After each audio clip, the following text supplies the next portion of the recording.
चिंतामणि पकर सद्म सुकल्प विक्ष लक्षावितेषु सुरभिरभिपालयन्तं लक्ष्मी सहस्र शतसंभ्रम सेव्यमानं गोविन्दमादिपुरुषं तमहं भजामि।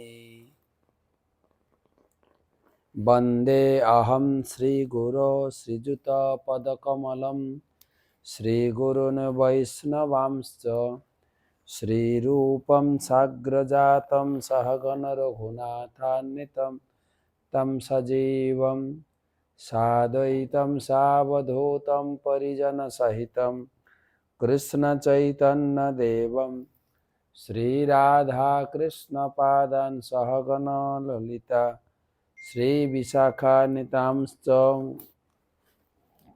नमो ॐ विष्णुपादाय कृष्णप्रेष्ठाय भूतले श्रीमते भक्तिवेदान्त स्वामिनिति नामिने नमस्ते सारस्वते देवे गौरवाणी प्रचारिणे निर्विशेष शून्यवादी पाश्चात्यदेशतारिणे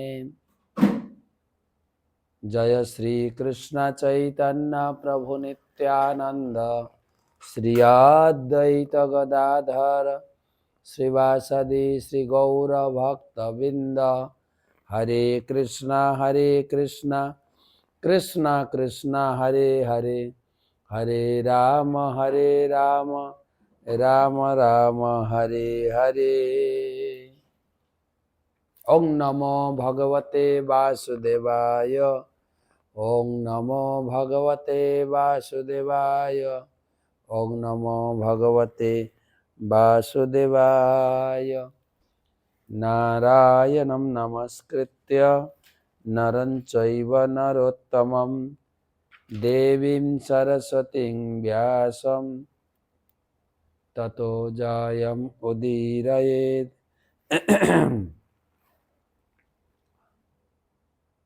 तमादिदेवं करुणानिधानं तमालवर्णं सोहितावतारम् अपार संसार समुद्र सेतुं भजामहे भागवत स्वरूपं। ग्रंथराज श्रीमद् भागवत महापुराण की जय। षष्ठ स्कंध षष्ठ अध्याय प्रथम श्लोक प्रथम क्लास। আমরা আছি ভাইজাক বিশাখাপত্তনম ইস্কন মন্দিরে সাগরনগর শ্রী শ্রী রাধা দামোদর জিউ অপূর্ব বিগ্রহ। নতুন মন্দির তৈরি হচ্ছে, হয়তো আরো বছর দুই লাগবে। আপনাদের সুপরিচিত নিতাই সেবিনী মাতাজির মন্দির, সম্ভাপ্রভু নিতাই সেবিনী মাতাজি, তারা আমাদের ভারতের পূর্বাঞ্চল থেকে আমাদের ইস্কনে প্রত্যেকটা মন্দিরে যারা ব্রহ্মচারী আছেন সব ব্রহ্মচারীদের এখানে গেট টুগেদার, রিট্রিট, সংঘ উৎসব। তা আজকে সন্ধ্যা থেকে উদ্বোধন হয়ে গেল। বিভিন্ন প্রান্ত থেকে ট্রেনে করে, ফ্লাইটে করে সব আসছেন। গুরু মহারাজ আসছেন সেই ব্রহ্মচারী সংঘ উৎসবে যোগদান করার জন্য। পরম পূজ্য শ্রী শ্রীমৎ ভক্তি পুরুষোত্তম মহারাজ এসে গেছেন। বাংলাদেশ থেকে দুই মহারাজ এসেছেন, পরম পূজ্য শ্রীমৎ ভক্তি বিনয় মহারাজ, পরম পূজ্য শ্রীমৎ ভক্তিময় নিতাই স্বামী মহারাজ এবং শ্রীমৎ ভানু স্বামী মহারাজ এবং পরম পূজ্য শ্রীমৎ ভক্তি প্রচার পরিব্রাজক মহারাজ, আরো অনেক বরিষ্ঠ সন্ন্যাসী এবং ব্রহ্মচারী সিনিয়র লিডার আসছেন ব্রহ্মচারী সংঘ উৎসবে যোগদান করার জন্য। তো আজকে উদ্বোধন হলো, কালকে 7, 8, 9 3 দিন ব্যাপী ঠাসা প্রোগ্রাম, ট্রেনিং, গ্রুপ ডিসকাশন, এবং ভাবের আদান প্রদান, সমুদ্র স্নান, তারপরে প্যানেল ডিসকাশন, তারপরে নগর সংকীর্তন, কীর্তন মেলা, 3 দিনের ভরপুর প্রোগ্রাম।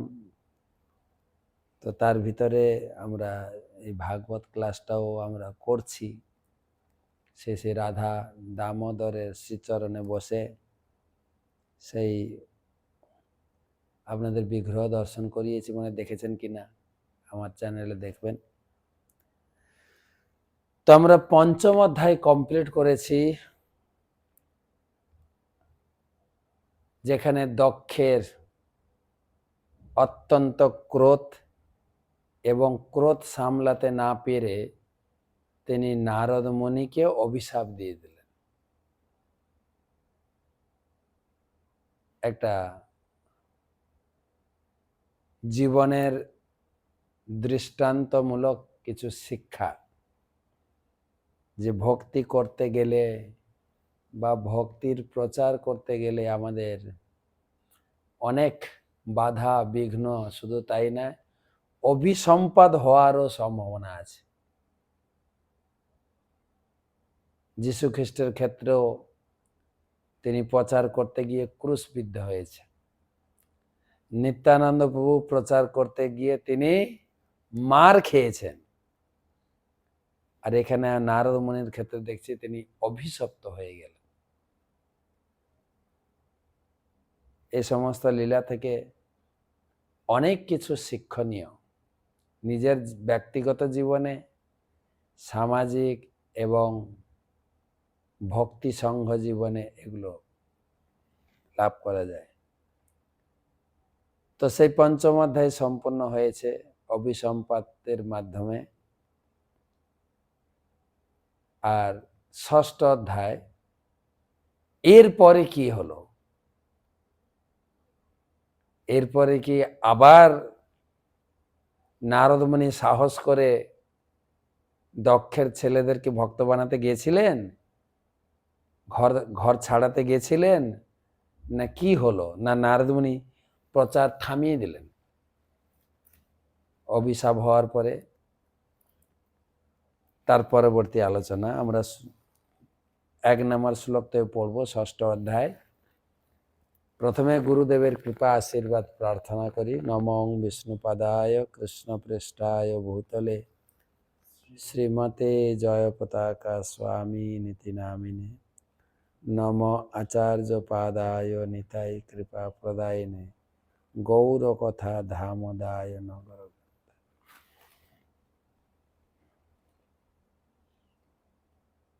শ্লোক নাম্বার 1। ততো প্রাচেতসক্লম অমনুনীত স্বয়ম্ভুবা অনুনীত স্বয়ম্ভুবা ষষ্ঠীং সঞ্জনয়ামাস দুহিত্রী পিতৃবৎসলাঃ। শ্রীশুক উবাচ ততঃ প্রাচেতসক্লম অনুনীত স্বয়ম্ভুবা ষষ্ঠীং সঞ্জনয়ামাস দুহিত্রী পিতৃবৎসলম। অনুবাদ। শ্রী সুখদেব গোস্বামী বললেন, হে রাজন, তারপর ব্রহ্মার অনুরোধে প্রাচেতস নামে পরিচিত প্রজাপতি দক্ষ তার পত্নী অসিক্লির গর্ভে 60টি কন্যা সন্তান উৎপাদন করেছিলেন। সেই কন্যারা সকলেই তাদের পিতার প্রতি অত্যন্ত প্রীতিপরায়ণা ছিলেন। তো এবারে আর ছেলে হয়নি, কিন্তু এবারে মেয়ে। একে তো অভিশাপ দিয়েছেন দক্ষ, শুধু তাই না, সুপ্রিম কোর্টে কেস করেছেন, অর্থাৎ ব্রহ্মার কাছে গিয়ে অভিযোগ দায়ের করেছেন, পিতামহ ব্রহ্মা, এর বিচার চাই। আমি সন্তানদের জন্ম দেব আর ও ব্রহ্মচারী বানিয়ে দেবে। এটা কিসের বিচার? এটা কি করে মানা যায়? তো নারদ মুনির বিরুদ্ধে কেস ফাইল করেছেন। ব্রহ্মা সবকিছু বুঝে সুঝে তিনি বিচার করলেন, হাসলেন। প্রথম মুখ খুলে বললেন, তোমার এই কেস ফাইল হবে না। যে কেন? তোমার কর্তব্য, তুমি দক্ষ, প্রজা উৎপাদন করতে তুমি দক্ষ, সেই রকম ভাবে নারদ মুনিও দক্ষ। বলে কিভাবে দক্ষ? না, জীবকে ভগবানের সেবায় নিয়োজিত করা এবং তাদেরকে ত্যাগের মার্গদর্শনে তিনি দক্ষ। তাই তোমার ডিউটি তুমি করেছ, ওনার ডিউটি উনি করেছেন। এখানে কি করে কেস ফাইল হবে? তার তো একটা আশা ছিল ব্রহ্মা কমপক্ষে এর একটা সমাধান দেবেন, বা নারদ মুনির বিরুদ্ধে যে আমি কেস ফাইল করে সেটা গ্রহণ করা হবে, নারদ মুনির বিচারের আয়ত্তায় নারদ মুনিকে নিয়ে আসা হবে। ব্রহ্মা ডিনাই করে দিল, না, নারদ মুনি কোনো অন্যায় করেননি, তার ডিউটি তিনি করেছেন। তবে তোমাকে একটা সলা পরামর্শ দিতে পারি। বলে কি সেই পরামর্শ? না, তুমি সন্তান উৎপাদন করো, আর এখন ছেলে জন্ম দিও না, মেয়ে জন্ম দাও। মেয়েদের নারদ মুনি সন্ন্যাসী বানাতে আসবে না, মেয়ে দেখলে মেয়েদের কাছেই আসবে না। তো তুমি নিশ্চিত যে তোমার সন্তানদের আর বৈরাগ্য বানাতে পারবে না যদি তুমি মেয়ে জন্ম দাও। সেদিন এখানে বলছেন তিনি 60 কন্যা সন্তান উৎপাদন করেছিলেন।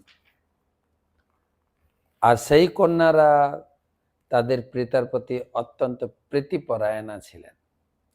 এমনি সহজ কথায় বলে, মেয়েরা পিতাকে খুব ভালোবাসে, ছেলেরা মায়ের।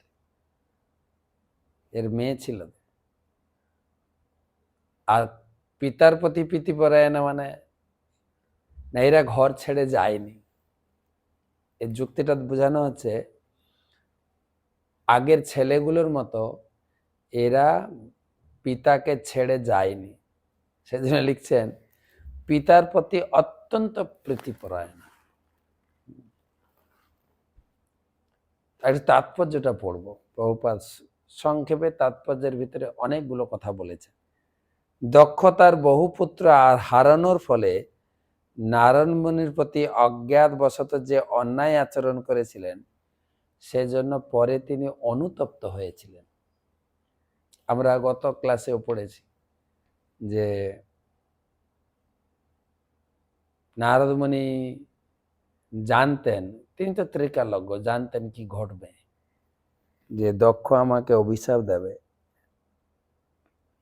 বা যখন ক্রোধান্বিত হয়ে কিছু বলা শুরু করেছেন, তখন নারদ মুনি ওই স্থান ত্যাগ করতে পারতেন। কিন্তু তিনি স্থান ত্যাগ করেন এই কারণে না, দক্ষ তার ক্রোধ উগরে দেওয়ার পরে শান্ত হবে, তখন সে অনুতপ্ত হবে, আর তার ফলে তাকে আমি উদ্ধার করব। নারদ মুনির একটা বড় প্ল্যান ছিল। সেই জন্য এখানে তাই বলছেন,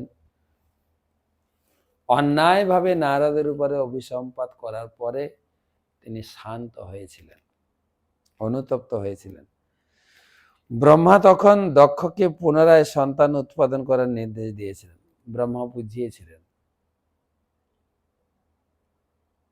তুমি ভগবানের দর্শন পেয়েছ, তুমি ভগবানের বড় ভক্ত, ভগবানের নির্দেশে তুমি পত্নী পেয়েছ, আর পত্নীর গর্ভে এত সন্তান উৎপাদন করার ঐশী শক্তিও তুমি পেয়েছ। অকারণে নারদ মুনির উপর তুমি ধৃষ্টতা আচরণ করো না। তুমি সন্তান উৎপাদন বন্ধ করবে না, তবে কন্যা সন্তান উৎপাদন করো। ব্রহ্মা তখন দক্ষকে পুনরায় সন্তান উৎপাদন করার নির্দেশ দিয়েছিলেন। এইবার দক্ষ অত্যন্ত সাবধান ছিলেন এবং তার পুত্র সন্তান উৎপাদনের পরিবর্তে তিনি কন্যা সন্তান জন্ম দিয়েছিলেন।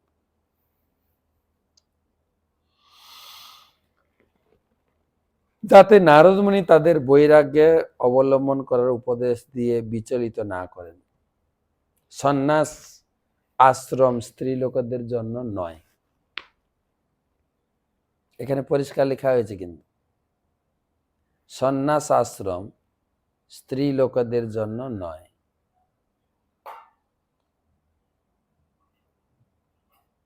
তাদের কর্তব্য হচ্ছে তাদের সদাচারী পতির আজ্ঞা পালন করা। কারণ পতি যদি মুক্তি লাভের যোগ্য হন তাহলে পত্নীও তার সঙ্গে মুক্তি লাভ করবেন। অনেকে জিজ্ঞাসা করেন, আমরা সন্ন্যাস নিতে পারবো না? মেয়েরা মাতাজিরা জিজ্ঞাসা। আমি তো কৌতুক করে বলে দিই, আপনাদের সন্ন্যাস নিতে হবে না, আপনারা এমনি সন্ন্যাস। কিরকম? ওই যে স্বামীর সঙ্গে ঝগড়াঝাটি করে অনেকে তো ডিভোর্স করে ফেলেছে, আর কি সন্ন্যাস নেবেন? এখানে লেখা আছে পতির আজ্ঞা পালন, তাদের কর্তব্য হচ্ছে তাদের সদাচারী পতির আজ্ঞা পালন করা। বর্তমান কালচার অনেকটা দূষিত হয়ে গেছে। আমার ক্লাস তো প্রায় শুনছেন আপনার, আমি একই কথাই বলি যে পিতামাতা কন্যাকে বিয়ে দিয়েও পুরো ছাড়ছে না। মেয়ের সংসারটা মেয়ের মা চালাচ্ছে, এখান থেকে কলকাঠি নেড়ে ফোন করে। সেক্ষেত্রে মেয়ের শ্বশুর বাড়িতে থাকা অনেকটাই দূরস্থ হয়ে যাচ্ছে, ঝগড়াঝাটি। আমাদের প্রত্যেকে এই ভাগবতমের শিক্ষা অনুযায়ী প্রত্যেক মেয়েকে বাবা মা, বিশেষ করে মা, শেখাবেন বিয়ের পরে তোর অরিজিনাল পিতামাতা হচ্ছে তোমার শ্বশুর শাশুড়ি, এবং পতির সেবা করা, শ্বশুর শাশুড়ির সেবা করা তোমার একটা বিশেষ ধর্ম। এটা বর্তমান মায়েরা শিক্ষা দিচ্ছেন না, বা কিছু শিক্ষা দিচ্ছেন যেটা পর্যাপ্ত নয়, যার ফলে সন্ন্যাস, ওদেরকে আর সন্ন্যাস নিতে হবে না, এমনি সন্ন্যাস, কিছু বলেই ডিভোর্স, আমি তোমার সঙ্গে থাকবো না, চলে গেলাম। আর সে আশ্রয় পেয়ে যাচ্ছে বাপের বাড়িতে, অথবা আরো কোনো পুরুষের সঙ্গে মিশছে। মেয়েরাও দেখছি একটা পুরুষের মানে পর পুরুষের সঙ্গে সম্পর্ক করে নিজের স্বামীকে ছাড়ছে। আর পুরুষদের যে কি মজা, বিবাহিত নারীকে তারা নিয়ে, মানে দুজন দুজনের ফায়দা লুটছে। কিন্তু এটা বৈদিক শাস্ত্রের নিয়ম না। এখানে লেখা হলো পত্নীর কর্তব্য হচ্ছে বিশ্বস্ততার সঙ্গে সদাচারী পতির আজ্ঞা পালন করা। কেন না, পতি যদি ভক্তি করে ভক্ত হয়, পত্নী অটোমেটিক উদ্ধার পাবে, এটা শাস্ত্রের নিয়ম। আমার কাছে কিছু কিছু অবিবাহিত মহিলা বা বিবাহিত, তারা এসে বলে আমার বাড়িতে কেউ ভক্ত না, আমার মা বাবাও এটা পছন্দ করে না। অবিবাহিত মহিলারা বলে, তা আমি কিভাবে নিরামিষ খাবো, কিভাবে ভক্তি করতে পারি? আমি প্রথমেই এই কথাগুলো বলি, নিরামিষ খাওয়াটা অতটা গুরুত্বপূর্ণ না। তুমি ভক্তি করছো, যেহেতু বিয়ে হয়নি, বাবা মার আনুগত্য থাকো না। বাবা মা মাছ মাংস খায়, বাড়ির পরিবেশটাই তুমি মেনটেন করো, বাবা মার কথা শ্রদ্ধা সহকারে শোনো, বাবা মার অবাধ্য হইও না, যেটা ভক্তি জীবনে বাধা হতে পারে। শাস্ত্রের নিয়ম হচ্ছে বিবাহের আগে পিতামাতার আনুগত্যে থাকতে হবে। কিছু কিছু ভুল প্রচারক তাদেরকে ভুলভাবে গাইড করে, না যে মা বাবা ভক্ত নয় সে মা বাবাই না, তাকে ত্যাগ করা উচিত। এটা শাস্ত্রের দিক থেকে ঠিক আছে, কিন্তু কোন জায়গায় প্রয়োগ করতে হবে সেটা আপনাকে জানতে হবে।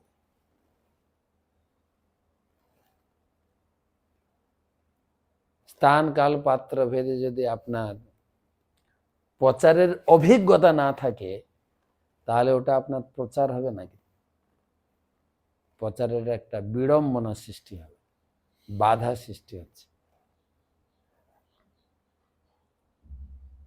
প্রত্যেক পত্নীকে এই শিক্ষা গ্রহণ করতে। আর যদি বলেন না, ভগবান কৃষ্ণের ক্ষেত্রে দেখা যায় উপপতির সেবা করেছেন গোপীরা, সেই পর্যায়ে যদি আপনি উন্নীত হয়ে থাকেন তারও ভালো, যে আমার আসল পতি হচ্ছেন কৃষ্ণ আর আমি কাউকে মানি না, মীরাবাইয়ের মতো, সেটা আলাদা। তো সেজন্য মীরাবাইকে যেরকম ঝামেলা পোয়াতে হয়েছিল আপনাকে পোয়াতে। কিন্তু বাস্তবিক ক্ষেত্রে বা সর্বসাধারণের জন্য মহিলাদের উচিত সদাচারী পতির সেবা। এবারে আপনার সেবায় বা ঐকান্তিকতা বা আপনার ভালোবাসায় মুগ্ধ হয়ে সে হয়তো এই পথে চলে আসবে। ভগবানের কাছে যদি প্রার্থনা করেন, অবশ্যই ভক্তিপথে চলে আসবে। কিন্তু এই ধরনের কোন্দল করে ঘর বাড়ি ছেড়ে স্বতন্ত্র থাকবো, বৃন্দাবনে চলে যাব, আলাদা করে থাকবো, এটা শাস্ত্র অনুমোদন করেননি। শাস্ত্রে উল্লেখ করা হয়েছে পতিব্রতা পত্নী তার পতির পুণ্য কর্মের ফল লাভ করেন, তাই স্ত্রীর কর্তব্য হচ্ছে পতিব্রতা সতী হওয়া। তাহলে পৃথক প্রচেষ্টা ব্যতীত তার পতির সমস্ত সৎকর্মের ফল তিনি লাভ করতে পারবেন। তো মোটামুটি এই ছোট্ট তাৎপর্যে বা শ্লোকে একটাই দিক নির্দেশনা, অনেক দিক নির্দেশনা নেই। পত্নীর কর্তব্য হচ্ছে সদাচারী পতির সেবায় নিযুক্ত থাকা, সেটাই তার জীবনের মুক্তির পথ। যেটা দক্ষের কন্যাদের প্রতি বা কন্যারা শিক্ষা দিয়ে গেছে। তারা ছিলেন পিতার প্রতি স্নেহপরায়ণা, পিতার নির্দেশ মতো তাদের বিয়ে হয়েছিল এবং তারাও সংসার বৃদ্ধি করেছিল। এবারে সেই 7টা সন্তানের বংশ পরম্পরা শুনবেন। 7টা সন্তানের সঙ্গে কার বিয়ে হয়েছিল, তাদের আবার ছেলেদের নাম সুখদেব গোস্বামী একটু খুঁটিয়ে খুঁটিয়ে বিচার করেছে। দশধর্মায় কায়াদাত আদ্যিশর্তীর্ণব চেন্দবে ভূতাঙ্গির কৃপাসেভ্য দে দে তাক্ষায় চাপরা। দশধর্মায় কায়াদাত আদিশর্তীর্ণব চেন্দবে ভূতাঙ্গির কৃপাসেভ্য শেষে তার্খায় চাপরা।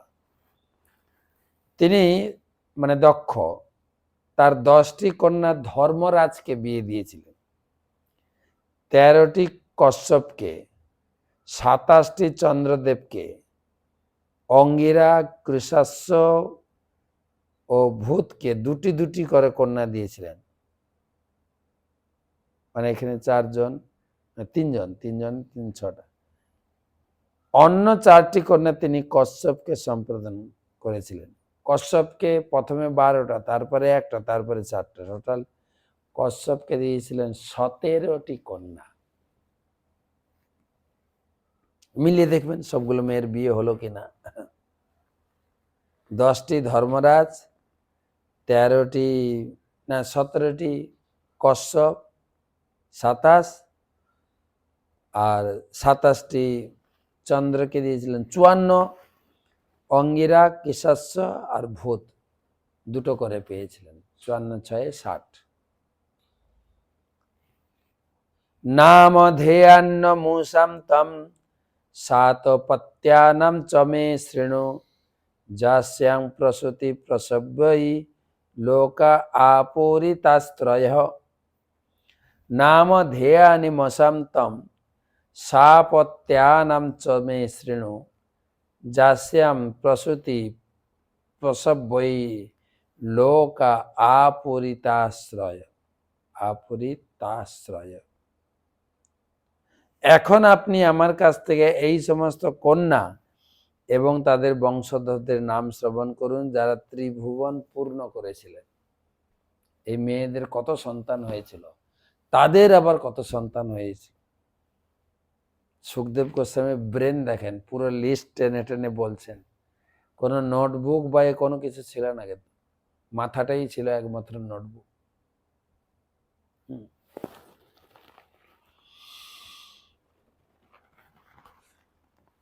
এবারে নাম, প্রথমে যমরাজকে যে 10টা, ধর্মরাজকে যে 10টা কন্যা দিয়েছিলেন, ভানুর লম্বা কুকুদজামি বিশ্বা সাধ্যা মরুত্ততি বসুর মুহূর্তা সংকল্পা ধর্মপত্না সুতাং শৃণু। ভানুর লব্ধা কুকুদজামি অবিশ্বা সাধ্যা মরুত্ততি বসুর মুহূর্তা সংকল্পা ধর্মপত্না সুতাং শৃণু। অনুবাদ, যমরাজকে যে 10টি কন্যা সম্প্রদায় করেছিল তাদের নাম ভানু, লম্বা, কুকুত, জামি, বিশ্বা, সাধ্যা, মরুত্তথি, বসু, মুহূর্তা, সংকল্পা। এখন তাদের পুত্রের নাম স্মরণ। প্রথমে 10টা মেয়ে, যে 10টা কন্যাকে তিনি যমরাজ ধর্মরাজকে দিয়েছিলেন তার নাম বললেন। এখন আর তাদের ছেলে ভানস্ত দেব ঋষভ ইন্দ্রসেন ততো নৃপ বিদ্যত আশিল্লম্বায়াম ততস্ত তনয়িন্তব ভানস্ত দেব ঋষভ ইন্দ্রসেন ততো নৃপ বিদ্যত আশিল্লম্বায়াস ততস্ত তনয়িন্তব। হে রাজন, ভানুর গর্ভে ঋষভদেব নামক পুত্রের জন্ম হয়। যে ঋষভদেব আগে শুনেছি, আরো এটা অন্য নাম। এবারে ভানু থেকে ঋষভদেব, না দেব ঋষভ, ঋষভদেব না দেব ঋষভ, দেব ঋষভ থেকে ইন্দ্রসেন এক পুত্র হয়। তাহলে প্রথম মেয়ে থেকে দেব ঋষভ, তার পুত্র ইন্দ্রসেন। তার দ্বিতীয় মেয়ে লম্বার গর্ভে বিদ্যুৎ নামক একটি পুত্রের জন্ম হয়, আর বিদ্যুৎ থেকে মেঘ সমূহ জন্মগ্রহণ করে। মোটামুটি এখানেও বর্ণনা থেকে দেখা যায় তখনকার সময়ও হাম দো হামারা একজন ছেলের বর্ণনা পাওয়া যাচ্ছে। কুকুদ সংকটস্তস্য কিকট তনয় যতঃ ভুব দুর্গাণী জামেয় স্বর্গ নন্দিস্ততো ভবৎ। ককুদ সংকটস্তস্য কিকট তনয় যত ভুব দুর্গাণী জায়েম স্বর্গ নন্দিস্ততো ভবেৎ। ককুদের গর্ভে সংকট নামক পুত্রের জন্ম হয়। সংকট থেকে কিকট নামক পুত্রের জন্ম হয়। কিকট থেকে দুর্গা, জামির থেকে স্বর্গ নামক পুত্রের জন্ম হয়। স্বর্গ থেকে নন্দীর জন্ম হয়। দুর্গা, দুর্গাও ছেলের নাম দেখা যায়। জানি না দুর্গার সঙ্গে আর কোনো আছে কিনা। আমাদের সমাজে দেখা যায় দুর্গা প্রসাদ, দুর্গা চরণ, দুর্গানাথ, এরকম। তো এখানে 3 নম্বর মেয়ে ককুদের গর্ভে সংকট, সংকট থেকে কিকট, কিকট থেকে দুর্গা দেবতার জন্ম হয়। জামির থেকে স্বর্গ নামক পুত্রের, আর স্বর্গ থেকে নন্দীর জন্ম হয়। 7 নম্বর শ্লোক। বিশ্বদেবাস্তু বিশ্বায়া অপ্রজাংস্তান প্রযক্ষতে সাধ্য গণশ্চ সাধ্যায়া অর্থ সিদ্ধিস্তু তৎসুতঃ। বিশ্বদেবাস্তু বিশ্বায়া অপ্রজাংস্তান প্রযক্ষতে সাধো গণস্য সাধায় অর্থ সিদ্ধস্তু তৎসুত। বিশ্বার পুত্ররা হচ্ছেন বিশ্বদেবগণ, তাদের কোনো সন্তান নেই। জানি না তাদেরকে আবার ব্রহ্মচারী বানিয়েছিল কিনা। সাধ্যার গর্ভে সাধ্যগণের জন্ম হয়, সাধ্যগণ থেকে অর্থ সিদ্ধি জন্ম, অর্ধসিদ্ধি না অর্থ সিদ্ধি, জানি না অর্থের সিদ্ধি প্রাপ্ত হয়েছিল, প্রচুর পরিমাণে অর্থ উপার্জন করতে পারতো কিনা। মরুতাংশ জয়তাংশ মরুতথ্যা বভূবতু জয়ন্ত বাসুদেবাংশ উপেন্দ্র ইতি জং বিদু। মরুতাংশ জয়তশ্চ মরুতথ্যা বভূবতু জয়ন্ত বাসুদেবাংশ উপেন্দ্র ইতি জং বিদু। মরুতথির গর্ভে মরুত্তান এবং জয়ন্ত জন্মগ্রহণ করেন। জয়ন্ত ভগবান বাসুদেবের অংশ, তিনি উপেন্দ্র নামেও পরিচিত। জয়ন্ত দুটো নাম শোনা যায়, এক জয়ন্ত ইন্দ্রের ছেলে, এখানে বলছেন তিনি ভগবান বাসুদেবের অংশ, অবতার ছিলেন। 9 নম্বর শ্লোক। মুহূর্তিকা দেবগণা মুহূর্তায়াশ্চ যজ্ঞিরে যে বৈ ফলম প্রযচ্ছন্তি ভূতানাম শশকাজ কালজম। মুহূর্তিকা দেবগণা মুহূর্তায়াশ্চ যজ্ঞিরে যে বৈ ফলম প্রযচ্ছন্তি ভূতানাম শশকালজম। মুহূর্তার গর্ভে মুহূর্তিকা নামক দেবতাগণ জন্মগ্রহণ করেন। এই দেবতারা জীবদের শশকালজাত কর্মফল প্রদান করেন।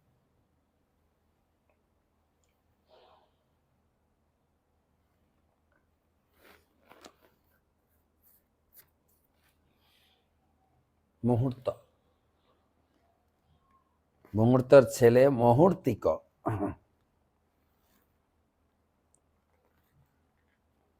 এবং দেবতারা, সেই কল্পে দেবতারা জন্মগ্রহণ করেছিলেন।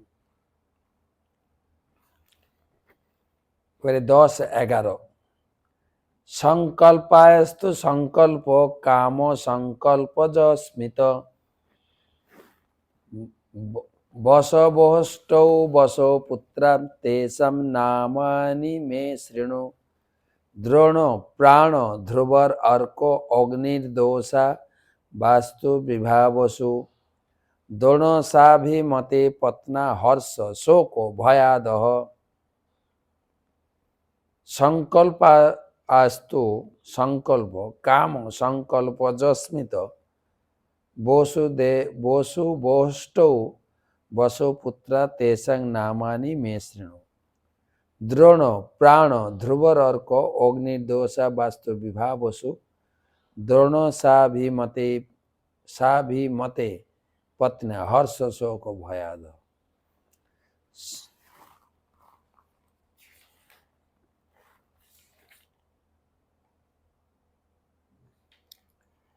এবারে এই 10 জনের ভিতরে ধর্মরাজের পত্নী, লাস্ট পত্নী সংকল্পা, সংকল্পার পুত্র সংকল্প, সংকল্প থেকে কামের জন্ম হয়। বসুর পুত্র অষ্টবসু, তাদের নাম আমার কাছ থেকে শ্রবণ করুন। দ্রোণ, প্রাণ, ধ্রুব, অর্ক, অগ্নি, দোষ, বাস্তু, বিভাবসু, এরাই অষ্টবসু নামে পরিচিত। দ্রোণ নামক বসুর পত্নী অভিমতির গর্ভে হর্ষ শোক ভয় আদি নামক পুত্রের জন্ম হয়। তো এই মোটামুটি একটা পুত্র পুত্র পুত্র পরম্পরা, পারিবারিক একটা লিঙ্ক সুখদেব গোস্বামী বর্ণনা করছেন। কিভাবে দক্ষ তার কন্যাদের মাধ্যমে এই জগতে সমস্ত প্রজা সৃষ্টি করে এই ব্রহ্মাণ্ডকে পূরণ করেছিলেন, প্রচুর সন্তান এবং পরম্পরা। যাই হোক, এই পর্যন্ত আমি আজকে রাখবো। তো আপনারা শ্রবণ করছেন দক্ষ যে 10 কন্যা, প্রথম 10 কন্যাকে তিনি ধর্মরাজের সঙ্গে বিয়ে দিয়েছিলেন। তাদের নাম ভানু, লম্বা, ককোত, জামি, বিশ্বা, সাধ্যা, মরুত্তথি, বসু, মুহূর্তা, সংকল্পা। এবং তাদের ছেলেদের নাম, তাদের ছেলেদের ছেলেদের নাম। কত বড় স্মৃতি ধরছিলেন সুখদেব গোস্বামী। বর্ণনা করছেন দক্ষের বংশ পরম্পরা। 11,000 সন্তান ব্রহ্মচারী হয়ে গেছে, এখন 60টা কন্যার পরম্পরা আলোচনা আছে। তো আজকে এই পর্যন্ত রাখি। আমরা আজকে 11 পর্যন্ত শ্লোক আলোচনা করলাম। বাকি 50টা মেয়ের বর্ণনা পরবর্তী শ্লোকগুলোতে আছে। প্রভুপাদ এরপরে কোনো তাৎপর্য লেখেননি। তো কালকে দেখি কালকে কতটা পড়া যায়। আজকে 11 পর্যন্ত। শুভরাত্রি।